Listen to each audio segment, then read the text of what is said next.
It is estimated that up to 1 in 10 people in the UK have some degree of dyslexia. Dyslexia is a lifelong problem that can present challenges on a daily basis. This is especially prominent when learning to drive. I have to put a lot of concentration into actually not just seeing what's on the road, but then understanding what's on the road. When it says take the next right, I try and find the next right, even when it's not there. Foot on the foot brake, start the car. On the brake. Yeah, and then turn the starter. Okay. I'm Bethany, I am learning to drive. I have dyslexia and mild dyspraxia.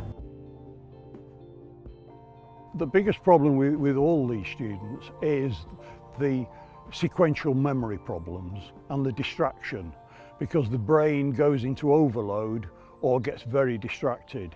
Information processing is the number one problem that they have. They can think for themselves, usually very well. Dyslexia is a neurological condition that affects a person's ability to learn to read. It's a lifelong condition, but it's consistent, but it changes slightly as you perhaps are able to learn to read. What's suggested is that there's disruption to part of this network for listening and processing speech sounds, and then other areas that are slightly nearer to your visual centres that are associated with orthographic processing, orthography being the written part of language and phonology being the spoken part of language. Bethany struggles with both dyslexia and dyspraxia, which both involve processing information. Dyslexia is associated with reading, writing and speech, whereas dyspraxia is associated with coordination and connections from brain to limbs. There is a lot of overlap between the signs and symptoms of dyspraxia and dyslexia. Research suggests that 52% of children with dyslexia have features of dyspraxia. There are many different symptoms that are shown up by different causes. For instance, if I look at dyspraxia, it's really that the brain is functioning perfectly competently and the limbs are functioning perfectly competently, but the messaging from the brain to the limbs gets compromised, and so it causes confusion and panic. And the same with dyslexia, but in a slightly different way.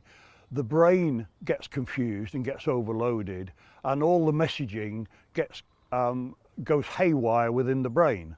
And so the result is that the actions are not smooth and processed correctly.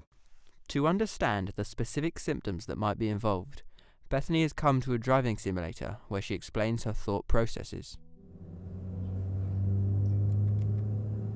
I can't read the thing.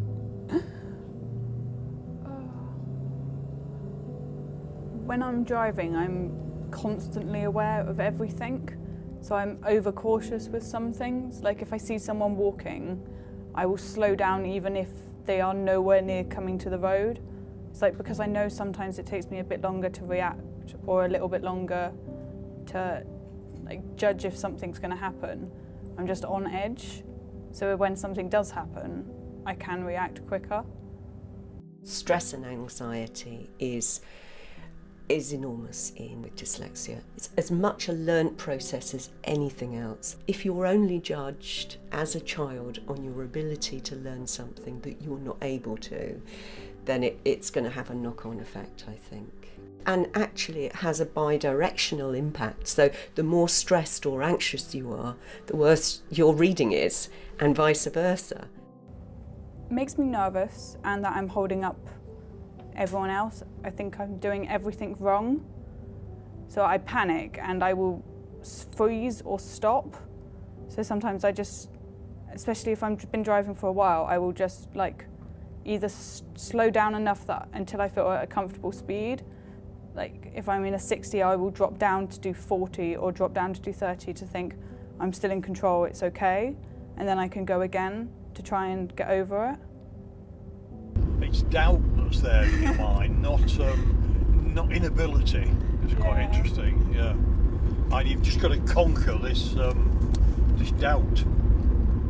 They are probably the most stressed people because they don't understand what the brain is going to do and why it is doing it. So they have to have quite specific processes in place in order to drive safely and be competent, which many of them can become good drivers. Once I've been doing it for a while, it just becomes quite easy to say, like, I've just got to keep going straight as I look elsewhere and I can do it. It is sometimes if I keep having to look back if there's something behind me or something about to overtake, I have to keep looking at it and I can not go anywhere. And it happens if I try and focus on my speedo.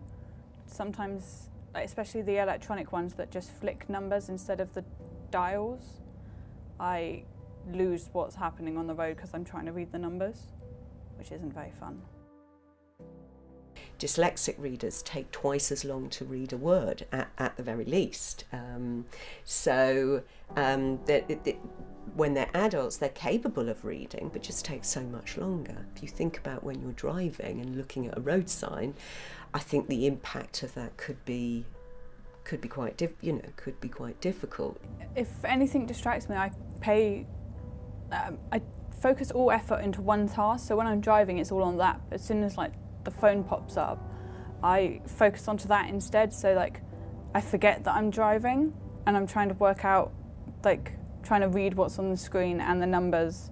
And then because it's got the time coming up on it as well, I get worried that I've not answered it. And then I realise that I'm crashing into somebody and have to try and correct it before the next question comes up. There are some dyslexic readers that don't have a problem with phonology. Rather, they have a sort of attentional deficit. So there's a sort of inability to shift attention. So you can get over-attentive to certain things and not attending to other things. And that's another theory that can either be co-occurring with phonological difficulties, or it can be separate and on its own. So there's the two main theories that people come up with in dyslexia. Attention in reading has been tested with cutting-edge technology which can measure a participant's eye movements. A psychology student at Bournemouth University is currently working with eye movements. So eye tracking glasses are quite a new piece of technology that's used to study dyslexia. So there's not a great deal of research at the moment. So we've been using it to study copying behaviour, and we have found slight differences there. There was the theory that eye movements are, by nature, different in dyslexic participants. Dyslexic readers might be using a different strategy in that they might be using piecemeal processing in order to copy the word. So rather than looking at the word as a whole, they're looking at segments of the word to be able to copy it. And also they need additional sampling time on the word. And so within a driving situation, you might find that they need to look at a sign for longer, and that might affect other areas of driving, such as attention and things like that. Other than decoding and processing words, it's suggested dyslexic readers have to also re-evaluate words and sentences.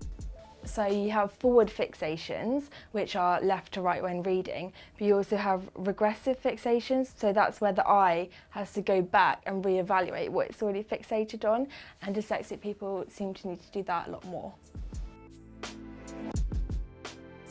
These are the glasses, the mobile eye tracker that we can use to study sort of real life situations like a driving simulator.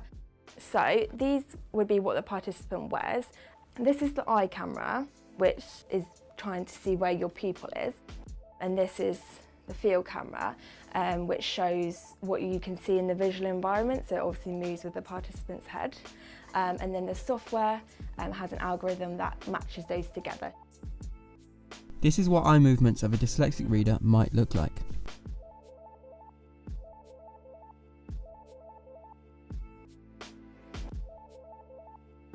After trying out the simulator and learning more about dyslexia, Bethany has a lesson with John, a specialist driving instructor.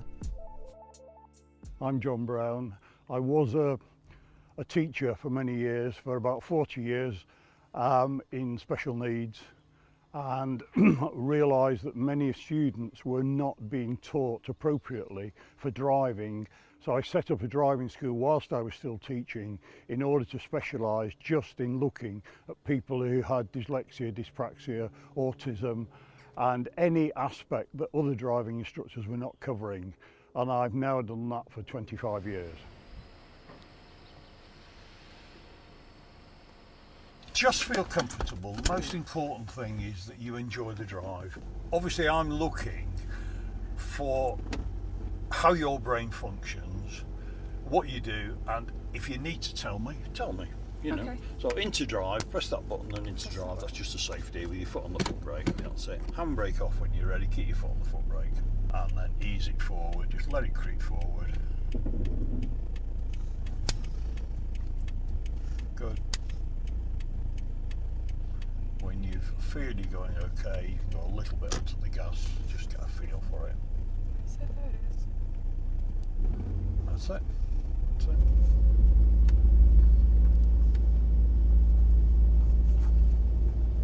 So, that's it. Braking now.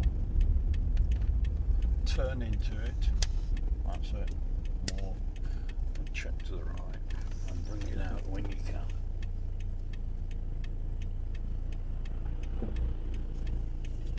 There we are. So just creep it around and straighten up. Then you can carry on now, you're okay.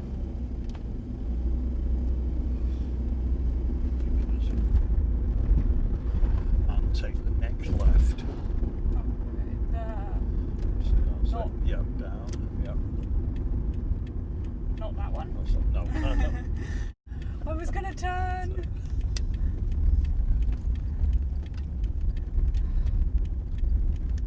Straight, then accelerate. She knew what to do, mostly, but she panicked within her head. And the confusion caused then would bring in the difficulty and the danger. The main aim, as I see, of starting off on the auto and building this confidence, then when they've got the confidence, you can then introduce all the other things.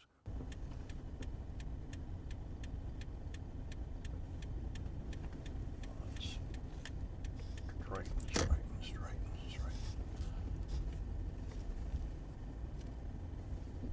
Oh, that's pretty good.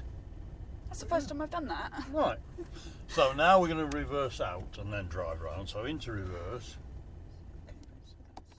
I think she could pass quite easily on an auto. I think she was quite a confident person, and therefore I think that we could develop that confidence.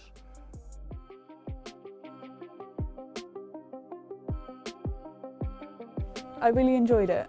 John was very helpful. He understood like what I would be thinking, so he knew how to tell me what to do in a way that made sense. The more I drive and the more experience I get driving, the better I feel about having to drive, because I know that I know how to do it. Despite the difficulties she faces, Bethany is determined to pass her test. She plans to master her strategies to cope with dyslexia and dyspraxia and not let them get in her way.